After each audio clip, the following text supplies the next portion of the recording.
আজকে জালসায় এসেছি, ওই কলমটা চলছে সন্ধ্যা 6টা থেকে। নূর মোহাম্মদের পেছনে একটা কলম চলছে, একটা রিল কাগজ বের হচ্ছে, ওখানে রিপোর্ট বের হচ্ছে। রিপোর্টে আসছে কি সন্ধ্যা 6টা থেকে 10টা পর্যন্ত খালি জিলাপি আর মার্কেটে আর মহিলাদের ভিড়ে মেলাতে আনন্দ করেছে, খালি লাল কালি বের হচ্ছে। আবার এখন বসে বায়ান শুনছে, একই কলমে সবুজ কালি বের হতে লাগলো। এতক্ষণ সময়টা ভালো চলছে, আল্লাহ গোটা ফিতেটা রিলটা কিয়ামতের মাঠে আপনার সামনে করে দিয়ে বলবে, জীবনে কতটা সময় তুমি ভালো কাজে ব্যয় করেছ আর কতটা সময় তুমি অন্যায় কাজে ব্যয় করেছ। হে আমার গোলাম, তুমি দেখে নাও, আমার কলম তোমার পিছনে 24 ঘন্টা চলছে। তুমি এমন একটা কথা বলো না যার সংরক্ষণকারী সংরক্ষণ করে না। এবার আল্লাহ বলছেন, জান আমার, এই যে দিক দিক দিক দিক দিক দিক দিক দিক সবচেয়ে চলছে, হৃৎপিণ্ড চলছে, আমার জীবিত আছি তা মনে করছি জানটা আমার। কিন্তু হরিশ্চন্দ্রপুর গেছি বেড়াতে, মন গেছে চায়ের দোকানে একবার বসি, চা খাই।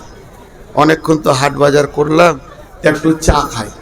চা খেলাম, আল্লাহ কিছু বলছে না। তারপরে মনটা বলছে চা তো খেলিছ, তুই চানা মুড়ি খাই, খেলিলাম, আল্লাহ কিছু বলছে না।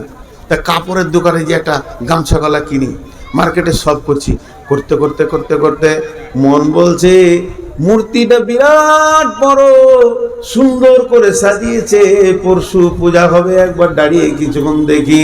আল্লাহ কোরআনে বলেছেন, ওয়ালা তাকরাবুল ফাওয়াহিশা মা জাহারা মিনহা ওয়া মা বাতান।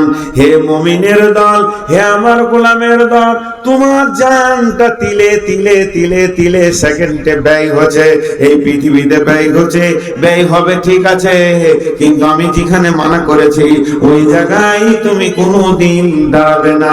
যেখানে প্রকাশ্য কাবিরা গুনাহ হয়, যেখানে মূর্তি পূজা হয়, যেখানে আপনার মাজারের পূজা হয়, যেখানে দেবদেবীর পূজা হয়, যেখানে মদের আড্ডা হয়, তাসের আড্ডা হয়, জুয়ার আড্ডা হয়, যেখানে জিনা ব্যভিচার চলে, সুদের কারবার চলে, যেখানে আপনার কিনা লুচ্চামি চলে, সমস্তকে এক ভাষায় আল্লাহ বলেছেন, হে আমার মুমিনের দল, তোমার জীবনের একটা সেকেন্ড তো দূরের কথা, 1 সেকেন্ডের 100 ভাগের 1 ভাগ ওই জায়গাগুলোতে তুমি দাঁড়াবে না। ওয়ালা তাকরাবুল ফাওয়াহিশা, ফাহিশা কাজের কাছে তুমি যাবে না, ওখানে পৌঁছাবে না। ওই জায়গায় নোংরামি চলছে, তোমাকে আমি দাঁড়াতে মানা করেছি। ওই জানটা আমার, আমি চালিয়ে রেখেছি বলে চলছে, আমি চাপ মেরে ধরে নিলে এক্ষুনি তুমি দুনিয়া ছেড়ে দেবে। তার মানে তুমি চলো নি, আমি চালাচ্ছি, তোমার পেছনে একটা চালক আমি আল্লাহ রয়েছি। হে মুমিনের দল, তোমরা যারা নিজেকে মুমিন মনে করছো এই জায়গাগুলোতে দাঁড়াবে না।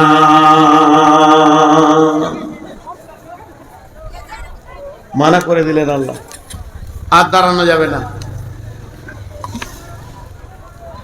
কারণ জান আমার নয়, জানের মালিক যে সে মানা করে দিয়েছে, আমি পারবো না ভাই। আজকে জালসা চলছে, একটা কমিটি আছে, কমিটির একটা হেড আছে, সেক্রেটারি আছে। সেক্রেটারি বলে শেখা ওখানে, খবরদার কাউকে ফ্রিতে একটা ডেলিগেট দিবি না, 1 টাকা কমে দিবি না। আপনি কি বলবেন? ভাই আমি পারবো না, সম্ভব নয়, পারমিশন নাই।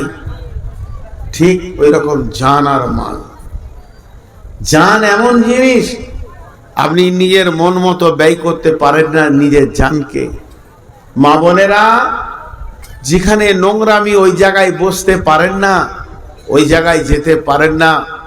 হে আমার সন্তানের দল, যে জায়গায় আমাকে আল্লাহ মানা করেছে ওই জায়গায় আমি যেতে পারবো না। তারপর আল্লাহ কি বলছেন? ইউকাতিলুনা ফি সাবিলিল্লাহি ফায়াকতুলুনা ওয়া ইউকতালুনা ওয়া'দান আলাইহি হাক্কান ফিত তাওরাতি ওয়াল ইনজিলি ওয়াল কুরআন। এই জায়গাটা বুঝতে হবে। আল্লাহ বলছেন ইকাতিলুনা ফি সাবিলিল্লাহি ফায়াকতুলুনা ওয়া ইউকতালুনা ওয়া'দান আলাইহি হাক্কান ফিত তাওরাতি ওয়াল ইনজিলি ওয়াল কুরআন ওয়া মা আওফা বিয়াদিহি মিনাল্লাহি ফাস্তাবসিরু বিবাইকুমুল্লাযী বা'য়াতুম বিহি ওয়া যালিকা হুয়াল ফাওজুল আযীম।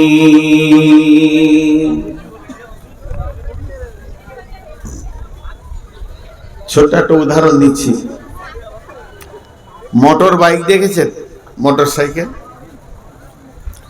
যে কোনো গাড়ি, মোটর সাইকেল হোক, চার চাকা হোক, ট্রাক হোক, বাস হোক, ও ড্রাইভারের সঙ্গে কথা বলে গাড়ি।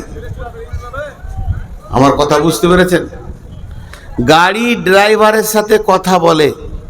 যারা গাড়ি চালাতে জানেন এরা বুঝবে, যারা গাড়ি চালাতে জানে না ও বুঝবে না। গাড়িতে আপনি চেপেছেন, স্টার্ট করেছেন, গাড়ি যখন চলতে শুরু করবে তো ড্রাইভারের সাথে কথা বলবে। রাস্তা দেখে ড্রাইভারকে বলবে ফার্স্ট গিয়ারে দে, সেকেন্ড গিয়ারে দে, এবার টপে দে, রাস্তা ভালো। আবার যখন দেখবে যে বাম্পার আসছে, কোনো রাস্তাঘাটে ছেলে পিলে গরু ছাগল আছে, গাড়ি বলবে ব্রেক কর, টিপে ধর, থামা, আবার দ্বিতীয় গিয়ার দে, এবার তিনবার দে, টপে দে।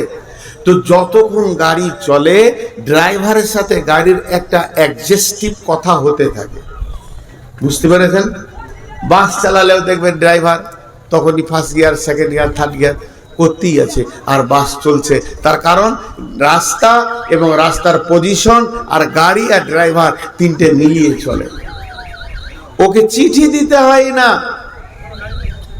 চিঠি দিতে হয় না, কাউকে বলতে হয় না এখন সেকেন্ড গিয়ার দে, কাউকে মাইকিং করতে হয় না, কোম্পানির তরফ থেকে খবর আসে না। পাকা ড্রাইভার রাস্তা দেখলে বুঝে নেয় যে রাস্তা কি বলছে, আমার গাড়ির গিয়ার কত নম্বর দিতে হবে। আমি কথাটা বললাম, এটা বুঝতে পেরেছেন? আমি কথাটা জীবিতদেরকে বললাম না মৃত্যুদেরকে? একটা তো উত্তর চেয়েছি রে ভাই। যারা ড্রাইভার তারা বুঝতে পেরেছেন? আমি যে উদাহরণটা দিলাম সেটা আপনারা বুঝতে পেরেছেন? হ্যাঁ, কিন্তু এত চুপ কেন?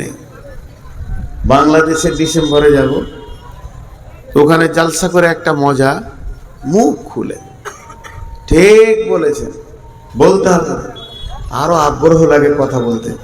আর এখানকার শ্রোতাদেরকে গরম করাই যায় না, মুখ খুলবেই না ও।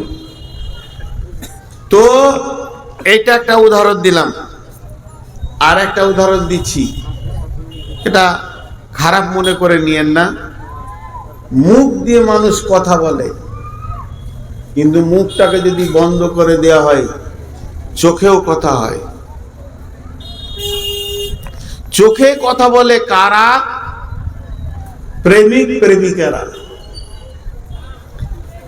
এর জন্য একজন দার্শনিক বলেছেন, ফাহেশা শুরু হতি হ্যায় আঁখ সে और खत्म होती है शर्मगाह से।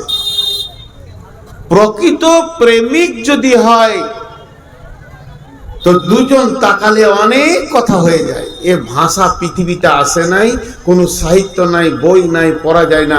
খালি যারা প্রেমিক প্রেমিকা হয় চোখে চোখে দেখলে তাদের অনেক কথা হয়ে যায়। দুটা উদাহরণ দিলাম।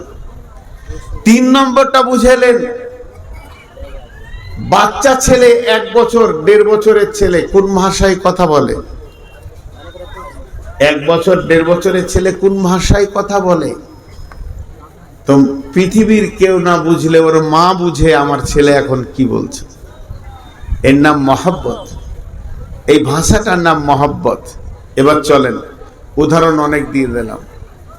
আজকে 2025 সালে তাও আমারই কেন এই পৃথিবীর মুসলমানদেরকে বক্তা এনে মাইক দিয়ে গরম করতে হচ্ছে?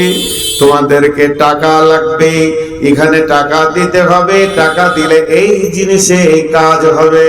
কিন্তু সাহাবা রাদিয়াল্লাহু আজমাইনদের জীবনটা কেমন ছিল, তারা এই আয়াতের তাফসীর কেমন বুঝেছিল, তারা নিজের মাল এবং জান কখন দিতে হবে পরিস্থিতি দেখে তারা বুঝে নিত।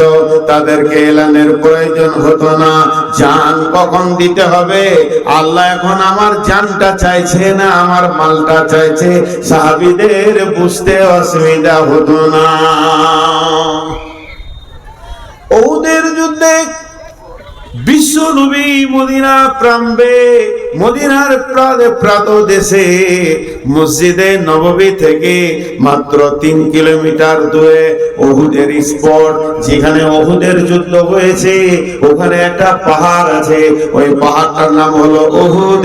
ওই পাহাড়ের নামের কারণে যুদ্ধটার নাম হয়েছে উহুদের যুদ্ধ। এই যুদ্ধে বিশ্ব নবী লোহার বর্মা পরেছিল, গোটা বডিতে লোহার চাদর পরেছিলেন, মাথায় লোহার চাদর পরেছিলেন। আর বিশ্ব নবীর বডিটা স্বাভাবিকের থেকে একটু ভারী হয়ে গেছে। আল্লাহ নবী ডান দিকে বাঁ দিকে সামনে পেছনে চারিদিকে যেন সব সময় মহড়া দিতে রয়েছেন, কখন কোন দিকে শত্রু আসে। সাহাবা রাদিয়াল্লাহু আজমাইনেরা রাসূলের সঙ্গে রয়েছেন, চারিদিকে যেন একটা মহড়া চলছে। ঠিক এরকম সময়ে আল্লাহর নবী একটা পাথরের উপরে উঠবেন। স্বাভাবিক একটা মানুষ যত উঁচুতে উঠতে পারে, পাথরটার একটু উঁচুতে রয়েছে, মাঝে একটা যদি আর একটা ছোট পাথর থাকতো তাহলে ওটাতে পা দিয়ে আল্লাহর নবী ওই পাথরে উঠলে মহড়াটা ভালো হতো। রাসূলের চিন্তা, আপার চিন্তা। হযরতে তালহা রাদিয়াল্লাহু তাআলা আনহু দেখলেন আল্লাহর নবী এই পাথরটা উঠতে চাইছে কিন্তু ঠিক জুতে আসছে না। তালহা রাদিয়াল্লাহু আনহু কি করলেন, দৌড়ে গিয়ে পাথরের নিচে শুয়ে গেলেন আর বললেন, ইয়া রাসূলুল্লাহ, আপনি আমার বুকে পা দিয়ে উঠে যান। তালহা বুঝে নিলেন এখন আমার বডিটা আমার আল্লাহ চাইছে। বিশ্ব নবী তালহার বুকে পা রাখলেন আর ওই পাথরে উঠে দাঁড়ালেন, পা রাখলেন আর বললেন, তালহা রে, তুমি যে কাজ আজ করেছো, তুমি নিজের জন্য জান্নাতকে অজিব করেছো। বলেন কে বলেছিল তালহাকে? 3টে বক্তা নিয়ে এসে বায়ান করে বলবে, তালহা রসুলের পায়ের নিচে সুদগা, রসুল উঠবে ওখানে। বুঝে নিয়েছিল এখন আমার বডিটা চাইছে। শুধু তাই নয়, বেঈমান কাফের মুশরিকরা রসুলকে লক্ষ্য করে তীর রেডি করেছেন। জিহাদের ময়দানে সাহাবীরা চারিদিকে ব্যস্ত, তালহা দেখছেন এরা যেভাবে তীরকে রেডি করেছে, বিশ্ব নবীকে তীরের ধনুতে, তীরের ফলাতে যার যার করে ফেলবে। হযরতে তালহা আল্লাহর নবীকে উহুদের প্রান্তে একটা গর্তে ঢুকিয়ে দিয়ে মুখে দাঁড়িয়ে গেলেন। শুধু দাঁড়ালেন না, নিজের বুকে 180টা তীরকে খেলেন। সেই তীর খেয়ে রক্তে রঞ্জিত হয়ে পড়ে গেলেন। বন্ধু আমার, এ ছিল সাহাবীদের জীবন। তারা জানতো ইসলামের জন্য কখন জান লাগবে আর কখন মাল লাগবে।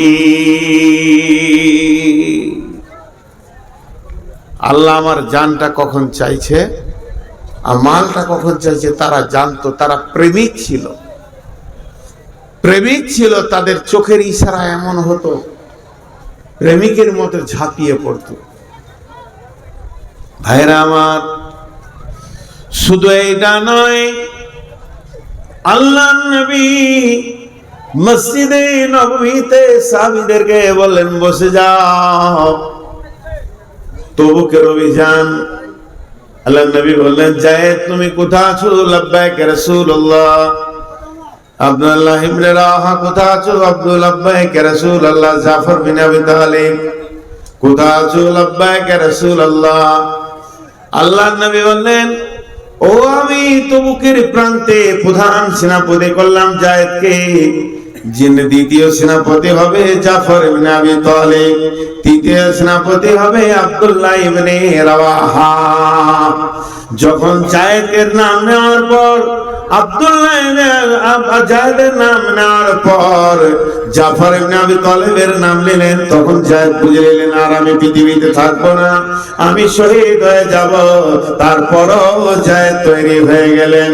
এরপরে জাফর ইবনে আবি তালিবের পর আব্দুল্লাহ ইবনে রাওয়াহার নাম নিচ্ছেন আল্লাহর নবী। তখন জাফর ইবনে আবি তালিব বুঝে নিলেন আর আমি পৃথিবীতে থাকবো না, সন্তানের মুখ দেখবো না, মায়ের কাছে ফিরে আসবো না। তারপরে আব্দুল্লাহ ইবনে রাওয়াহার নাম নিলেন। আব্দুল্লাহ ইবনে রাওয়াহার নাম নেওয়ার পর বিশ্ব নবী নাম নিচে বলছেন এরপরে তোমরা জিহাদের ময়দানে যাকে পাবে একটা মনোনীত সেনাপতি বানিয়ে নেবে। তাহলে জাফর ইবনে আবি তালিব আব্দুল্লাহ ইবনে রাওয়াহা বুঝে নিলেন আমাদের বিদায়ের প্রাক্কাল চলছে। আল্লাহর নবী বললেন তোমরা বাড়িতে ফিরে যাও, নিজের আত্মীয়দেরকে দেখা করে চলে এসো, তোমাদেরকে তবুকের অভিযানে যেতে হবে। আর হযরতে জায়েদ উঠে দাঁড়িয়ে বললেন ইয়া রাসূলুল্লাহ, ইয়া হাবিবাল্লাহ, আপনি আমার বাপের ভূমিকায় ছিলেন, আম্মা জান আয়েশা আমার মায়ের ভূমিকায় ছিল, অতএব আপনারা আমাকে ক্ষমা করবেন, আমি আমার জন্য দোয়া করবেন। এরপরে জাফর ইবনে আবু তালিব নিজের সন্তানদের ব্যাপারে বিবিকে ওসিয়ত করলেন, হে আমার বিবি শোনো, রাসূল আমাকে দ্বিতীয় সেনাপতি বানিয়েছেন, মানে আর আমি ফিরে আসছি না। বিবি রে, আমার সন্তানদেরকে আমার রাস্তায় দিয়ে দিও, আমার মত মুজাহিদ বানিয়ে দিও। এই বলে জিহাদের ময়দানের দিকে দৌড়তে লাগলেন। এরপরে আব্দুল্লাহ ইবনে রাওয়াহা বিবিকে বলছে তেলাওয়াত বন্ধ করো, তোমার সঙ্গে আমার জান্নাতে দেখা হবে। তবে শুনে নাও হে আমার বিবি, আমাকে রাসূল মুতার প্রান্তে তৃতীয় সেনাপতি বানিয়েছেন, আমি এখন আল্লাহর রাস্তায় চলে যাচ্ছি, আমি শহীদ হয়ে যাব, তোমার সঙ্গে আমার জান্নাতে দেখা হবে। এই বলে বেরিয়ে গেলেন। তিনটে শহীদ হয়ে মুতার প্রান্তে তারা দুনিয়া থেকে চলে গেলেন। তারা জানতেন ইন্নাল্লাহ আশতারা মিনাল মুমিনিনা, আমরা মুমিন, আমরা আল্লাহকে জান দিয়ে দিয়েছি। ইকাতিলুনা ফি সাবিলিল্লাহ, আল্লাহর রাস্তায় নিজেদেরকে জান দিতে হবে। আয়াকতুলুনা ওয়া ইকতালুনা, হয় আমরা কতল হয়ে যাব, না হয় কতল করব। এই আল্লাহর রাস্তায় দাঁড়িয়ে হয় তুমি কতল হয়ে যাও, না হয় তুমি বিপক্ষকে কতল করে দাও। ওয়া ইকতালুনা ফি সাবিলিল্লাহ, আল্লাহর রাস্তায়। তারা জানতো কখন জান দিতে হবে, তাদের এটা জানা ছিল, জানা নাই আপনার আর আমার। ভাইরা আমার, এইটা নাকি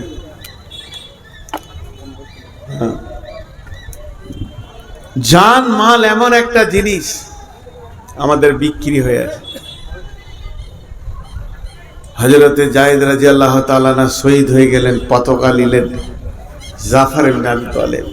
জাফরের ডান হাত কেটেছে, বাঁ হাতে করে ধরেছে, বাঁ হাত কেটেছে, দুই পায়ে করে জড়িয়ে ধরেছে, পা কেটে দিয়েছে, দাঁতে করে ইসলামের পতাকাকে ধরে আছে। তারা জানতো যে আমাকে কেন বানানো হয়েছে, আর আমাদের কিছুই জানা নেই। মাল কখন ব্যয় করতে হয় তারা জানে। ভাইরা আমার,